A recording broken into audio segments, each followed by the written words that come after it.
You are tired, but not in the ordinary sense, not in the way a body begs for sleep after a long day's work. This fatigue runs deeper, beneath the muscles, beneath the bones, into the marrow of the soul. You could sleep 10 hours, rise with the sun, and still feel as though something inside you has not awakened. There's a weight pressing inward, a quiet heaviness that no amount of rest seems to lift. And perhaps the most bewildering part of it all is this: there appears to be no reason. The world around you sees nothing amiss. Your medical tests return normal. Your life, from the outside, looks relatively fine. Some even call you fortunate. So you begin to question yourself. Is it all in my head? Am I simply weak, ungrateful, unmotivated? But this is not weakness. This is not laziness. This is the soul speaking in a language the world has forgotten how to hear. A century ago, Carl Jung warned of this very condition, a spiritual weariness born not from labor, but from disconnection. A psychic fatigue that arises not when we do too much, but when we do too little of what truly matters to the self. You are not broken. You are not lost. You are simply distant from who you really are. This exhaustion is not a flaw. It is a signal, a message whispered from the unconscious that you have strayed from your essence, from the inner life that longs to be lived. You are tired because the persona, the mask you wear to function in the world, is starving your deeper nature. And no amount of sleep can revive a soul that has been silenced. If you've ever laid in bed and felt the ache of something missing, not in the body, but in the being, know this: you are not alone. If you've ever whispered to yourself, "I'm so tired of being tired," that is not despair. That is your deeper self trying to reach you. This space, this moment, is an invitation to listen, because what you're feeling is not madness, it is a call. And in Jung's words, people will do anything, no matter how absurd, to avoid facing their own soul. But not here. Here, we speak the unspeakable. We name what others dismiss. We honor the truth you carry, but have never been able to explain. To stay, breathe, subscribe if you must, but more importantly, lean in, because what follows is not simply an explanation of your exhaustion. It is a path through it, a return to the self you left behind, the one who has been waiting for you to come home. Carl Jung spoke of two distinct forms of tiredness. One is physical, the kind that comes from long hours, restless sleep, overstimulation, and the ordinary burdens of modern life. But the other is far more subtle and far more dangerous. It is the exhaustion of the soul. It is the quiet depletion that arises not from overexertion, but from living a life misaligned with your inner truth. And it is this second kind, the spiritual fatigue, that afflicts most people, though few have learned to name it. You are not tired because you've done too much. You are tired because you've done too little of what nourishes your essence. You are not weary from action. You are weary from inauthenticity, from wearing the mask too long, from performing an identity crafted to please others, to maintain the illusion of stability, to meet unspoken expectations that were never truly yours. You are tired because you've smiled when your spirit longed to rest, because you've said yes with your lips while your entire being whispered no, because you've held space for others while no one held space for you. This kind of tiredness seeps into the bones. It disguises itself as mood, as numbness, as a low hum of anxiety you can't quite explain. But at its core, it is the soul calling out for air, for truth, for a return to what is real. Each morning, you rise and step into a version of yourself designed to meet the world's approval. You smile, you function, you fulfill roles with precision. You are polite, productive, dependable. But in the quiet corners of your being, something begins to fade. The truest parts of you, the wild, unfiltered, sacred self, are suffocating beneath the persona. And the tragedy is that the world praises you for it. It rewards your self-erasure with applause, not realizing that your light is flickering behind the mask. Jung once said, "The privilege of a lifetime is to become who you truly are." But in a world that values appearances over authenticity, such becoming requires courage. The body, however, keeps the score. And when the soul is silenced for too long, the body begins to speak. Through fatigue, through burnout, through a tiredness that no amount of sleep can mend. This isn't just exhaustion. This is a reckoning, a signal, a sacred summons to come home to yourself before you vanish completely into the performance. And so the soul, silenced too long, begins to whisper, not in words, but in symptoms. A dull ache behind your eyes, a fatigue that no amount of sleep will cure, a sadness that seems to have no origin, a restlessness, a quiet dread, and a thought you barely dare to name. I don't know how much longer I can keep doing this. These are not signs of weakness. They are the psyche's early warning system. They are the subtle murmurs of an inner self that refuses to remain buried. Carl Jung taught that what we repress does not disappear. It descends into the unconscious and becomes the shadow. The shadow is not just composed of darkness or rage or pain. It is also formed of every truth you've denied, every dream you've deferred, every impulse you've muted to fit someone else's comfort. It is the unlived life, the pieces of you exiled not because they were wrong, but because they were inconvenient. And as the shadow grows heavy with the weight of your silenced authenticity, so too does your weariness deepen. You are not merely tired, you are soul weary from the weight of self-abandonment. Tired from negotiating your truth every day, from apologizing for your needs, from nodding along when your spirit says no. You are exhausted because you've traded your voice for temporary peace and received only quiet despair in return. You are depleted not by effort, but by dissonance. You are not aligned. The self the world rewards is not the self your soul recognizes. And that inner conflict, the war between your essence and your performance, is the true source of your exhaustion. Jung understood this well. He wrote, "Until you make the unconscious conscious, it will direct your life and you will call it fate." And so it is. The fatigue you feel is not fate. It is feedback. It is your soul pressing against the walls of your false identity, asking to be let out. But this kind of burnout doesn't come all at once. It accumulates slowly, insidiously, through small betrayals, through the moments you smiled to avoid confrontation, through the nights you swallowed your sadness just to keep the peace. You chip away at your aliveness until one day you notice something subtle yet terrifying. You no longer laugh the same. You no longer cry with depth. Even joy feels distant. You are no longer living, you are functioning. And this is the moment of reckoning. The moment the psyche can no longer sustain the split. Not to punish you, but to invite you home. To call you back to a life that feels like your own. And when you finally collapse, when your body can no longer bear the burden of the false self, it is often met with shallow remedies. Take a nap, they say. Go on vacation. Buy something new. But as Carl Jung reminds us, your vision will become clear only when you look into your heart. Who looks outside dreams, who looks inside awakens. The fatigue you carry is not from doing too much, but from being too far removed from yourself. This tiredness is not a call for rest. It is a call for reclamation. It is your soul whispering, "Come back to me." You've lived so long in survival mode that the pulse of aliveness has become a distant memory. You've become proficient at performing, saying the right things, showing up where expected, wearing the mask that earns applause. But beneath it, you feel it. The hollow routines, the scripted conversations, the absence of sincerity in your own voice.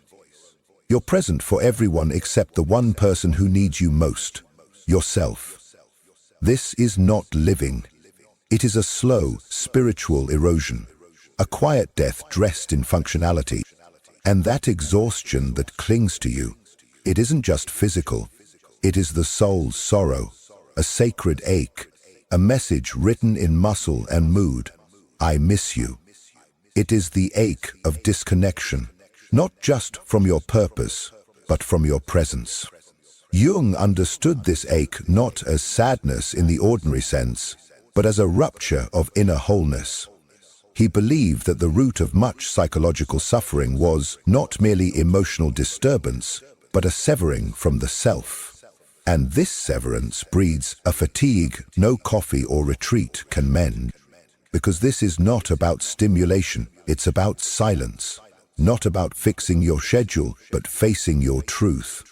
Healing begins not with distraction, but with permission. With the audacity to say, I'm not okay, but I'm willing to stop pretending. When you meet yourself there, stripped of performance, something stirs in the darkness. You stop outsourcing your worth, you stop negotiating your aliveness, and you begin at last the sacred return, the journey home to the self. You've mastered the art of adaptation. At work, you are efficient, composed, capable. At home, you play the stable one. With friends, you entertain. With strangers, you're polished, pleasant. And online, you wear a persona so curated, even you aren't sure who's behind it. These roles were once protective, necessary armor forged in the fires of belonging and survival. But over time, these masks do not just hide you, they begin to replace you. And it is here, in this slow substitution of self, that the soul begins to fracture. Carl Jung named this the persona, the social mask we craft to function in the world, to be accepted, to be safe. It is the version of you that pleases, that smiles on cue, that conforms to the expectations of the collective. But the danger lies not in wearing the mask, but in forgetting you ever put it on. The deeper the investment in performance, the more the authentic self suffocates beneath it. And though the world may applaud your image, the body keeps the score.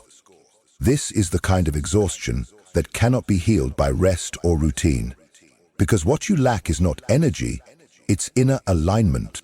You reach for distractions, your phone, the glow of another episode, the endless scroll of curated lives. Because silence now feels dangerous. In that silence, you can hear the distance, the gulf between who you are and who you've pretended to be. You're not just tired, you're estranged from yourself. Jung warned that when the soul is ignored for too long, the shadow, those unlived truths, those buried instincts, does not remain quiet. It gathers force in the unconscious until it breaks through with volcanic intensity. Burnout, panic, rage, numbness, depression. These are not random malfunctions. They are the psyche's rebellion. You call it a breakdown, but it is in truth a breakthrough that waited too long to be heard.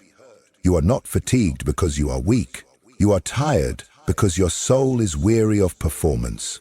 You've nodded through too many conversations, smiled through too much sorrow, and betrayed your inner knowing more times than you can count. And now your nervous system doesn't trust you. It no longer believes you'll protect the truth of who you are. That fatigue, it's not failure, it's a signal. A sacred summons back to yourself. Picture this. You carry a backpack that no one else can see. Each morning, someone places a small stone inside. Your boss's silent demands, your family's unspoken expectations, your partner's unresolved wounds, society's ideals of perfection, and, most of all, the weight of your own unexpressed truth.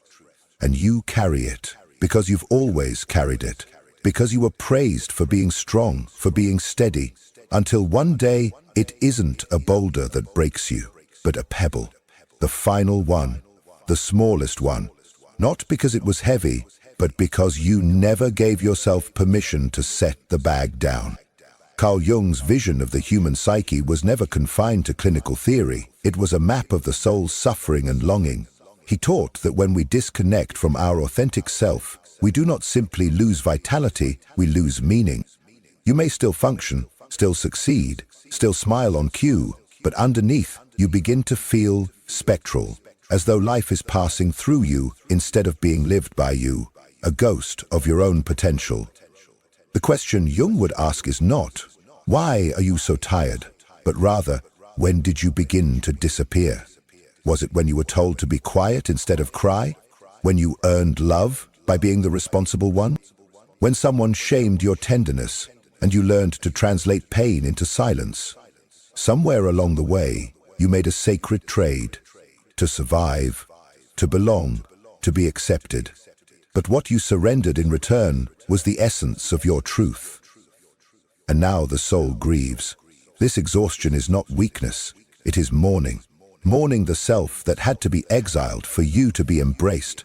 Mourning the boundaries you were never taught you had the right to hold. Mourning the aliveness you tucked away so the world could stay comfortable. And perhaps for the first time, you are safe enough, still enough, conscious enough to feel it. This is not collapse. It is emergence. The body remembers what the mind learned to suppress, and now, as the weight becomes unbearable, the psyche calls for reunion. You are not tired because you are broken. You are tired because you are returning, and that return begins not with action, but with grieving what you were forced to leave behind. But this moment, this ache in your bones, and this quiet collapse in your chest is not the end. It is the turning point. You do not have to stay imprisoned in the performance. You do not have to keep carrying the mask that once shielded you but now slowly suffocates your spirit.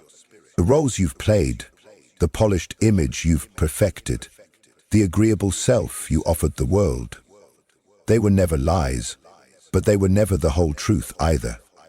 They served their time, protected your place in the world, bought you belonging in rooms that feared your wholeness.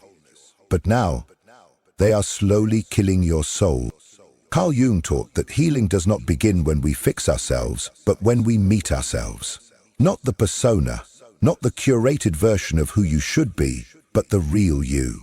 The one buried beneath layers of pleasing, proving, and pretending. The one who is raw, flawed, tender, unpredictable, and infinitely alive. You are not exhausted because you've done too much. You are exhausted because you've lived too long in exile from your own truth. And the toll is devastating. Joy becomes distant. Words feel hollow. Accomplishments lose their meaning. You stop dreaming. You stop hoping. You stop feeling. And worst of all, you begin to believe that this numbness is simply adulthood, simply reality. But it is not. This is not who you are. This is who you became to survive in a world that taught you your aliveness was too much. But now comes the sacred work of unbecoming, the unraveling of the false skin. You get to take off the armor. You get to stop, not because you are weak, but because you are waking up. You get to rest, not as retreat, but as resurrection. Rest not as laziness, but as a revolutionary act of returning to life. They called you lazy because they saw you withdrawing, skipping calls, dragging yourself through ordinary tasks. They labeled what they couldn't understand. They mistook your silence for apathy. But Jung would have seen something else entirely. He once wrote, "People will do anything, no matter how absurd, to avoid facing their own souls." And you have been facing yours in quiet agony, not loudly, not dramatically, but consistently, alone. That is not laziness. That is survival. That is soul work in disguise. You are not falling apart. You are being pulled inward by something ancient, something sacred. And now, at this crossroads, you are being offered the most radical invitation of all, to stop pretending, to shed the weight, to come home to yourself, at last. You see, when one is severed from their essential being, when the soul is exiled from its rightful place, the body does not merely slow down, it begins to whisper in fatigue and then to scream in exhaustion. This tiredness is not failure, but a sacred signal of misalignment. The further you drift from your authentic self, the heavier the fabric of life begins to feel. Not because life itself has grown more difficult, but because you no longer recognize your own reflection in it. You are tired, not from doing too much, but from living too long in contradiction. The mind urges, push through, while the soul pleads, please stop. You wear a smile like armor, you perform, you show up, but inside, something cries, "This is not me." That silent war within you, that dissonance between the mask and the truth, it burns more energy than any task ever could. Carl Jung once wrote, "The most terrifying thing is to accept oneself completely."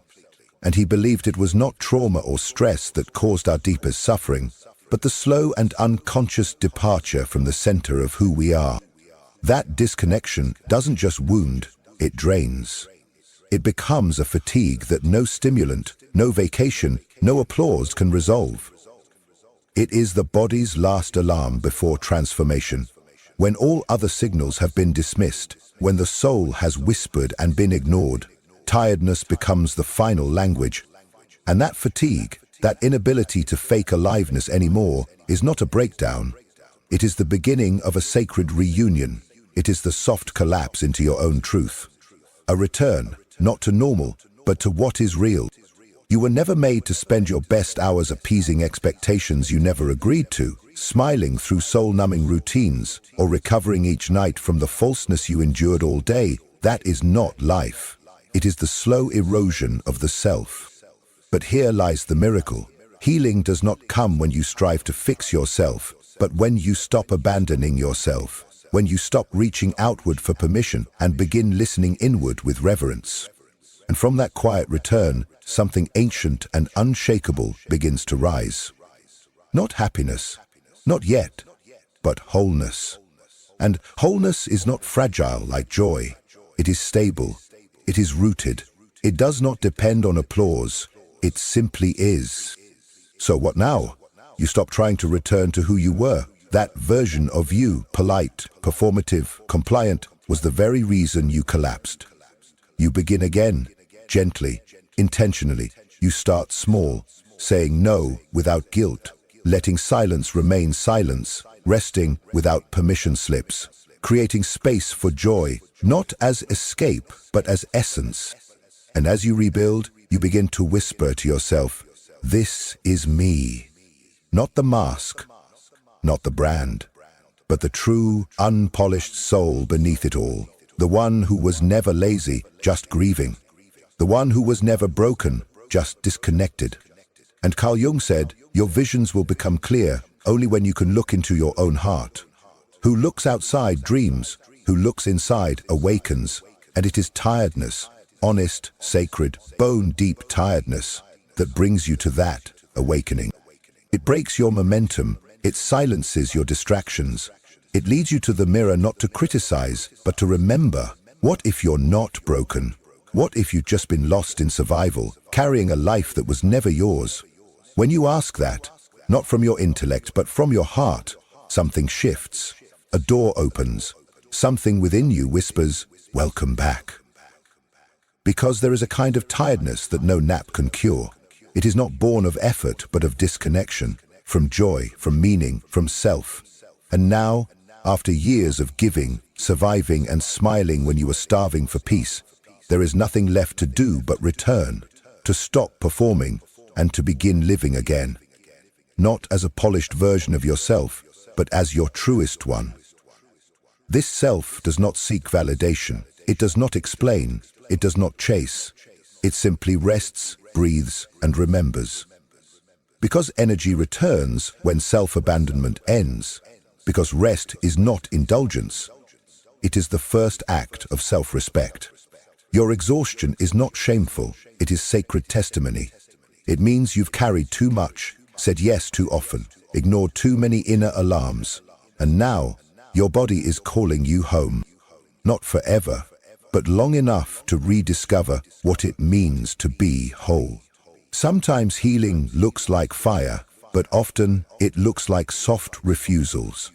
Sleeping early, saying no, letting go without fanfare. Jung didn't urge us to perfect ourselves. He urged us to meet ourselves, to stand face to face with the shadow, the tender, aching self who's been whispering all along, "Please come back." This is your moment, not to fight, not to fix, but to surrender, not to give up, but to rise. Rise through rest, rise through truth, rise through the remembrance that you are not a machine, not a mask, not a role. You are a soul. And that soul is not tired because it's weak. It's tired because it has waited long enough to be heard. Now let it speak. And if this spoke to the truth inside you, like it, share it, and remember, you are not alone. Someone else out there is collapsing under the weight of survival too quietly to be seen. but your awakening might just give them the permission to begin their own. If something within this message stirred you, if even a single word mirrored your inner experience, I invite you to let your voice be heard in the comments. Have you encountered that soul whose presence feels like home, or are you still walking the sacred path back to yourself? Your story, however unfinished, may become the lantern in someone else's darkness, the very sign they didn't know they were searching for. And if someone close to you is silently struggling with the illusion that love must hurt, that self-abandonment is the price of connection, or that they are unworthy of peace, share this video with them. Help me reach the ones who need to remember. Real love does not demand that we shrink. True connection does not ask for sacrifice of the soul. And the most vital union we will ever form is the one with